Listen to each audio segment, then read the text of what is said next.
এই বাচ্চার কথা কেউ মনে রাখবে না, এই বাচ্চাটার কথা কেউ মনে রাখবে না।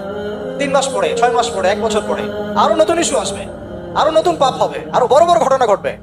এরপরে মানুষ এই বাচ্চাটাকে ভুলে যাবে। এই বাচ্চাটা কি তার মৃত্যু যন্ত্রণা বলতে পারবে, তার সম্মানহানি বলতে পারবে, তার পিতামাতাকে বলতে পারবে?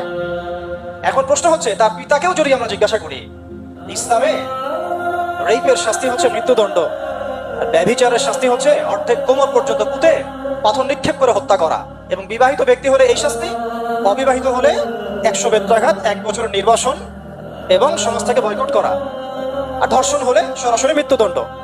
3 মাস সময় লাগার কথা না, 3 দিনের মধ্যেই করা সম্ভব। এটা শরিয়া আইন, এটা আল্লাহ রাব্বুল আলামিনের শরিয়া বিধান। এখন তারাও কি এটাতে রাজি হবে? যারা শোক প্রকাশ করছেন তারা কি এই বিধানটা কার্যকর করতে রাজি হবেন?